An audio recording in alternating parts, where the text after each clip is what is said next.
UAS Fik Ibadah rangkuman materi 7 sampai 12. Assalamualaikum warahmatullahi wabarakatuh. Perkenalkan, nama saya Lina Aprilia Duyanti dari Prodi Ekonomi Syariah dengan NIM 22401083. Di sini saya akan memenuhi tugas dari mata kuliah Fikih Ibadah dengan membuat video tentang resumen materi dari kelompok 7 sampai kelompok 12. Baik, dari kelompok 7, saya akan menjelaskan tentang kurban dan akidah. Kurban dan akidah adalah udhuyah atau yang biasa dikenal dengan nama kurban, merupakan ungkapan untuk sebuah binatang yang disembelih di hari raya Idul Adha dan hari-hari tasyrik dalam rangka mendekatkan diri kepada Allah Subhanahu wa Ta'ala. Berkurban hukumnya sunnah muakkad bagi seorang muslim, balik, berakal, merdeka, dan mampu untuk berkorban, di samping sebagai syiar agama. Waktu penyembelihan binatang kurban dimulai setelah terbitnya matahari tanggal 10 Dzulhijjah. Kesunatan ketika menyembelih yaitu 1. Membaca basmalah, 2.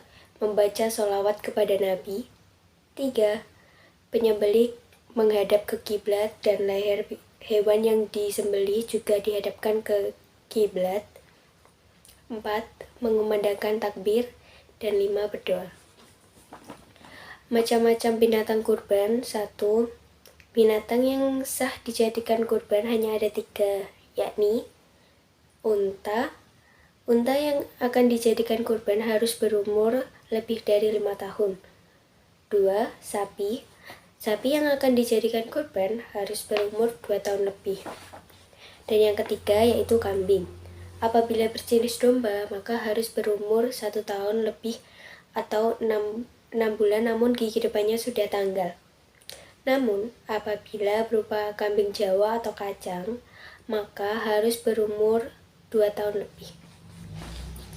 Syarat binatang kurban yaitu unta, sapi, dan kambing yang akan dijadikan kurban harus benar-benar sehat, yakni terbebas dari hal-hal yang dapat mengurangi kualitas daging, seperti buta sebelah, pincang parah, sakit parah, dan sangat kurus. Akidah. Akidah adalah akar kata dari akoya, uku, yang berarti nama rambut seorang bayi yang baru dilahirkan. Sedangkan menurut fuqaha, akikoh merupakan sebuah ungkapan untuk binatang yang disembelih atas kelahiran seorang anak yang dilaksanakan pada hari ke-7 setelah kelahiran. Waktu pelaksanaan akikoh, hari saat kelahiran termasuk dalam hitungan 7 hari tersebut. Kesunatan tetapi berlaku walaupun bayi yang telah dilahirkan itu meninggal dunia sebelum 7 harinya. Ketentuan akikoh yaitu disunatkan menyembelih 2 ekor kambing sebagai akikoh untuk laki-laki dan menyembelih 1 ekor kambing untuk anak perempuan. Perbedaannya antara lain: 1. Tidak harus diserahkan kepada fakir miskin dalam kondisi mentah, bahkan disunahkan diberikan dalam kondisi sudah masak. 2. Menjadi milik orang lain yang menerima akikoh, meskipun ia berstatus kaya, sehingga boleh menjualnya atau mensedekahkan kembali. 3. Tidak mengenal batas waktu, berbeda dengan kurban. Materi ke-8 yaitu tentang zakat fitrah dan zakat mal. Zakat menurut bahasa artinya bersih, tambah, dan terpuji. Sedangkan menurut istilah, zakat adalah kadar harta tertentu yang diberikan kepada para mustaqim atau yang berhak menerimanya dengan beberapa syarat. Zakat dibagi menjadi 2, yaitu zakat fitrah dan zakat mal. Zakat fitrah adalah sejumlah harta yang wajib ditunaikan oleh setiap mukallaf dan setiap orang yang nafkahnya ditanggung olehnya dengan syarat-syarat tertentu. Zakat fitrah dikeluarkan oleh setiap umat Islam yang hidup sebagian bulan Ramadan dan sebagian bulan Syawal. Hukum zakat fitrah wajib bagi umat Islam laki-laki maupun perempuan, besar, kecil, merdeka maupun hamba. Syarat wajib zakat fitrah yaitu beragama Islam, mempunyai kelebihan harta, dan tepat waktu. Zakat mal. Dalam bahasa Arab, mal berarti harta. Jadi, zakat mal adalah zakat kekayaan yang harus dikeluarkan dalam jangka waktu 1 tahun sekali yang sudah memenuhi nisab, mencakup hasil perniagaan, pertanian, pertambangan, hasil laut, hasil ternak, hasil temuan, emas, dan perak, serta hasil kerja atau profesi. Masing-masing tipe memiliki perhitungan sendiri-sendiri. Syarat wajib zakat mal yaitu Islam, merdeka, telah mencapai nisab, dan lebih dari kebutuhan pokok atau emas dan perak. Untuk kelompok 9 ini tentang tata cara mengurus jenazah. Untuk materi ini sedikit agak panjang ya. Mengurus jenazah merupakan kewajiban yang hukumnya fardu kifayah, yaitu apabila salah seorang di antara kita ada yang mengurus jenazah, maka yang lain tidak berdosa. Kewajiban menurut jenazah tergantung pada jenazah itu sendiri. 1. Jenazah orang muslim. Muslim yang bukan syahid, adapun kewajiban yang harus dilakukan kepadanya yaitu memandikan, mengkafani, mensolati, dan memakamkan. Dan yang kedua itu muslim yang syahid di dunia. Syahid dunia adalah yakni orang yang mati dalam peperangan dengan niat mencari kehidupan dunia, atau syahid dunia akhirat, yakni orang yang meninggal dalam peperangan dengan niat untuk menegakkan agama Allah Subhanahu wa Ta'ala. Mayatnya haram dimandikan dan disolatkan. Tata cara merawatnya: 1. Menyempurnakan kafannya. Jika pakaian yang dipakai tidak cukup untuk menutupi seluruh tubuhnya. 2. Memakamkan jenazah muslim yang sedang ihram atau melakukan haji dan belum tahallul. Jenazah yang satu ini tetap dimandikan, dikafani, disolati, dan dimakamkan. Hanya saja ia dimandikan dengan tidak menggunakan wewangian. Begitu juga tidak dengan kapur barus atau sabun. Kemudian ia dikafani dengan pakaian ihramnya dan tidak ditutupi kepalanya, kecuali jika perempuan. Dan yang kedua, bayi yang terlahir sebelum usia 6 bulan atau sikto. Dalam kitab-kitab ulama dikenal 3 macam kondisi bayi, yakni lahir dalam keadaan hidup, 2. Berbentuk manusia sempurna tetapi tidak tampak tanda-tanda kehidupan, 3. Belum berbentuk manusia sempurna. Dan yang ketiga, adapun bayi yang lahir pada usia 6 bulan lebih, baik terlahir dalam keadaan hidup ataupun mati, kewajiban perawatannya sama dengan orang dewasa. Dan yang keempat, orang kafir. Dalam hal ini orang kafir dibedakan menjadi 2, yakni kafir zimmi yang termasuk kafir mu'amman dan mu'ahad. Hukum mensolati jenazah kafir adalah haram. Adapun hal yang harus dilakukan pada kafir zimmi adalah mengkafani dan memakamkan. Dan yang kedua, kafir harbi dan orang murtad pada dasarnya tidak ada kewajiban apapun atas perawatan keduanya. Hanya saja diperbolehkan untuk mengkafani dan memakamkan.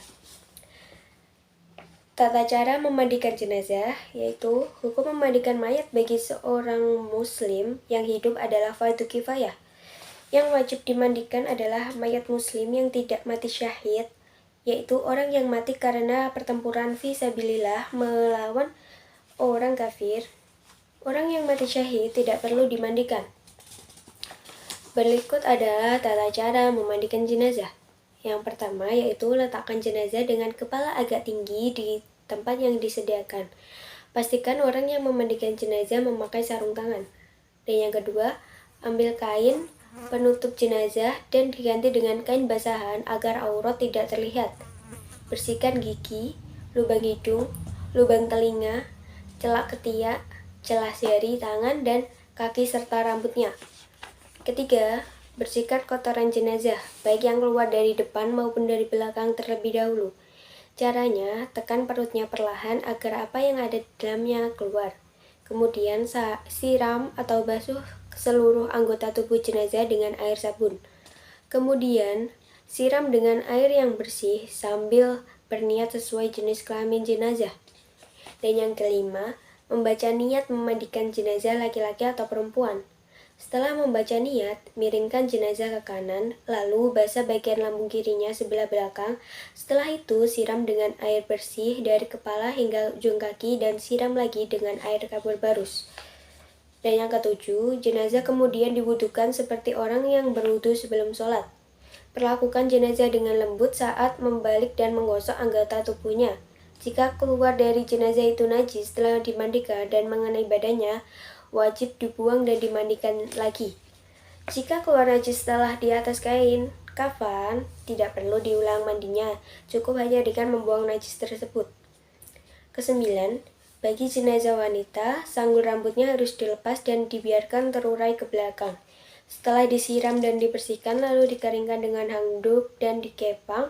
Dikeringkan tubuh jenazah setelah dimandikan dengan handuk sehingga tidak membasahi kain kafannya. Kesepuluh, selesai memandikan jenazah, berilah wangi-wangian yang tidak mengandung alkohol sebelum dikafani. Biasanya menggunakan air kapur barus. Cara mengkafani jenazah yaitu setelah dimandikan jenazah juga perlu dikafani. Dalam Islam, mengkafani jenazah tidak boleh dilakukan secara sembarangan. Berikut tata cara memandikan jenazah laki-laki dan perempuan juga cara mengkafaninya. Jenazah yang telah dimandikan diletakkan di atas kain penutup dalam keadaan tertutup auratnya. Untuk tali pengikat bisa diletakkan di bawah kain penutup dengan jenazah diletakkan di atasnya. Dapat pula dipakai pada saat jenazah sudah ditutup. Jenazah laki-laki ditutup dengan 3 lembar kain dengan baik dan rapih. Bagi jenazah perempuan, ditutup dengan 5 lembar kain, yaitu kain basahan, baju kurung, kerudung, dan 2 lembar kain penutup. Setelah selesai ditutup dengan kain, lalu diikat dengan tali yang sudah disiapkan dengan simpul di sebelah kiri, memberikan wangi-wangian seperti parfum, kapur barus, atau yang lain, kecuali bagi jenazah yang sedang berikram. Dan yang terakhir, tidak berlebih-lebihan dalam mengkafani jenazah. Hal-hal yang penting perlu diketahui terkait dengan memandikan jenazah di antara lain sebagai berikut, yaitu tidak ada perintah yang jelas tentang membutuhkan mayit sebelum memandikannya. Yang ada adalah dalam memandikan mayit hendaknya mendahulukan bagian yang kanan dan anggota-anggota wudhu. Dalam keadaan tertentu, mayit dapat ditayamumkan seperti bila tidak ada air, bila jasadnya akan rusak apabila terkena air, bila mayit perempuan tidak mempunyai suami dan tidak ada perempuan lain di sekitarnya. Dan yang ketiga, jika keluar najis dari tubuh mayit setelah dimandikan, maka najis itu harus dibersihkan dengan cara mencucinya dan tidak perlu diulangi memandikannya. Dan jika sudah dikafani, maka tidak perlu diulangi memandikannya. Dan jika sudah dikafani, maka tidak perlu dibongkar kain kafannya untuk dibersihkan. Dan yang keempat, orang yang selesai memandikan mayit dianjurkan untuk mandi. Yang kelima, orang yang memandikan mayit janganlah membuka rahasia mayit yang merugikan. Keutamaan mengurus jenazah. Dari Abu Hurairah radhiyallahu anhu, dia berkata, Rasulullah Shallallahu alaihi wasallam bersabda, barang siapa yang menyaksikan jenazah hingga ikut melayatkannya, baginya pahala 1 qirot. Dan barang siapa yang menyaksikan jenazah hingga ikut menguburkannya, maka baginya pahala 2 qirot. Hadis sahih riwayat Al-Bukhari 1240. Tata cara mensolati jenazah laki-laki dan perempuan sesuai syariat, yaitu 1. Berwudu. Berwudu adalah salah satu syarat saat sholat, tidak terkecuali salat jenazah. Berwudu dilakukan untuk mensucikan dari hadas sebelum melakukan sholat. 2. Berdiri untuk yang mampu. Sama seperti sholat fardu atau sholat sunnah, sholat jenazah juga dianjurkan untuk berdiri bagi yang mampu. 3. Membaca niat. Niat sholat jenazah untuk mayat laki-laki dan perempuan itu berbeda ya. Dan yang keempat, takbir sebanyak 4 kali, termasuk takbiratul ikram. Dan kelima, membaca Al-Fatihah setelah takbir pertama. Dan yang keenam, membaca sholawat Nabi setelah takbir kedua. Ketujuh, mendoakan mayit setelah takbir ketiga. Kedelapan, membaca doa setelah takbir keempat dan doanya itu sunnah. Kesembilan, salam setelah takbir keempat. Dan 10, setelah melaksanakan sholat jenazah dianjurkan untuk membaca tahlil. Materi ke-10 yaitu puasa wajib dan puasa sunnah. Puasa adalah penerjemahan dari bahasa Arab saum dan syam yang secara bahasa berarti imsak atau menahan diri dari sesuatu. Secara umum, ulama sepakat mengatakan bahwa puasa menurut bahasa hanya berarti menahan dari sesuatu. Menahan dari sesuatu tersebut mencakup menahan dari makan, minum, dan menahan dari jima dari waktu subuh sampai terbenamnya matahari. Macam-macam puasa wajib yaitu puasa Ramadan, puasa kifarat, puasa nazar, dan puasa qadha. Syarat wajib puasa yaitu Islam, balik, berakal, sehat, dan mampu. Syarat sah puasa yaitu niat, beragama Islam, suci dari haid dan nifas. Rukun puasa yaitu niat dan imsak.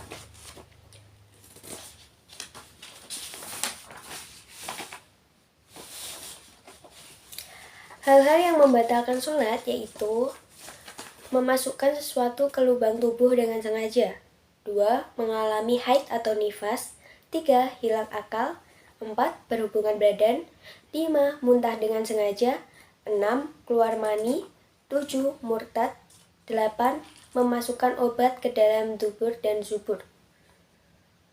Fadilah puasa wajib yaitu dijauhkan dari neraka, puasa memberi syafaat, diampuni dosanya, masuk surga, dan penyebab doa terkabul. Puasa sunnah adalah puasa yang tidak wajib dilakukan oleh umat Islam. Jika orang Islam melakukannya, maka dia akan mendapatkan pahala. Sedangkan dia tidak melakukannya, maka dia tidak akan mendapatkan dosa. Macam-macam puasa sunnah yaitu puasa Syawal, puasa hari Arafah, puasa Asyura, puasa bulan Sa'ban, puasa hari Senin Kamis, puasa pada pertengahan bulan Qomariyah, dan puasa Daud. Syarat wajib puasa sunnah yaitu berakal, balik, dan kuat berpuasa. Syarat sahnya, Islam, mumayyiz, suci dari haid dan nifas. Serta rukun puasa sunnah yaitu niat, menahan diri dari segala yang membatalkan sejak terbit fajar sampai terbenamnya matahari. Perkara yang membatalkan puasa yaitu makan dan minum, muntah disengaja, bersetubuh, keluar darah haid atau nifas, gila, keluar mani dengan sengaja, dan ya sudah. Hikmah puasa yaitu tanda terima kasih kepada Allah Subhanahu wa Ta'ala, didikan kepercayaan, didikan perasaan belas kasih terhadap fakir miskin, dan guna menjaga kesehatan. Kelompok 11 itu menjelaskan tentang ibadah haji. Haji adalah hukum Islam secara etimologis berarti tujuan, maksud, dan menyengaja.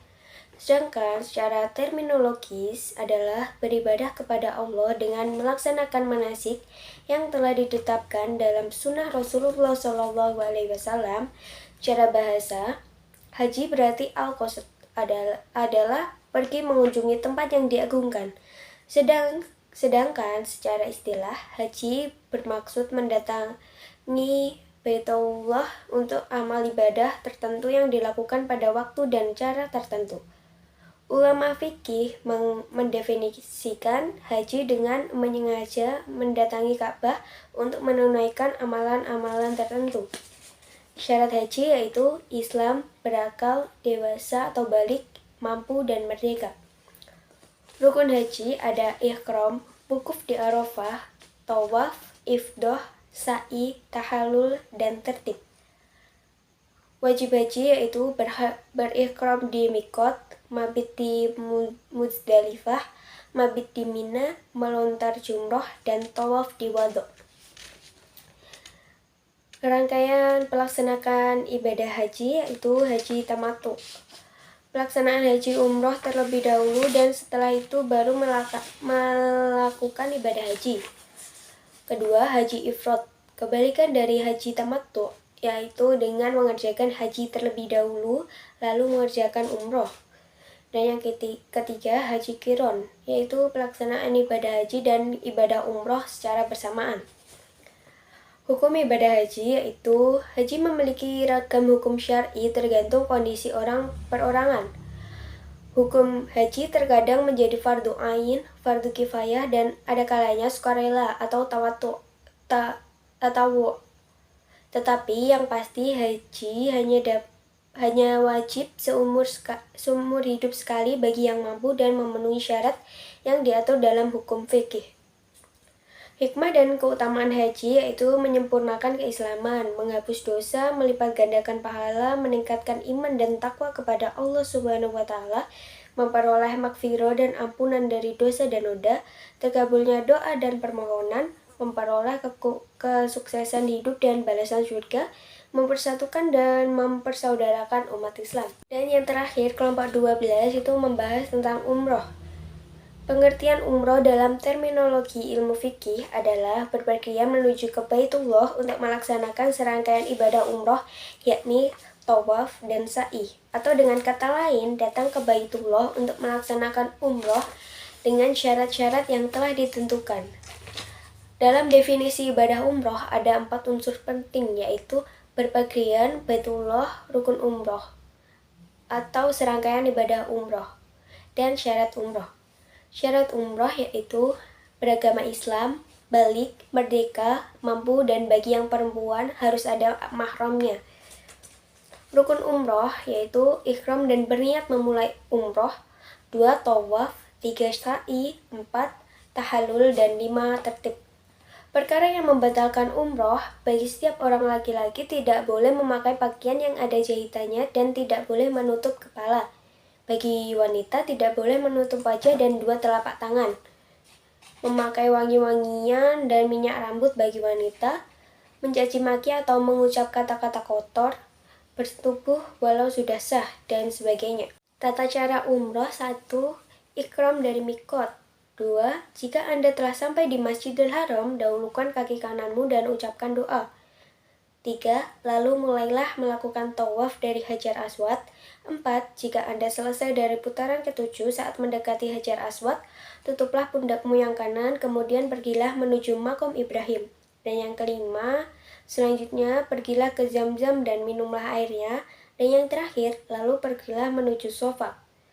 Keutamaan umroh yaitu menghapus dosa, perantara berjihad, doanya akan dikabulkan. Wafat ketika menjalankan umroh, ibadahnya dicatat pahalanya hingga akhir hari kiamat, dijanjikan surga, menghilangkan kefakiran.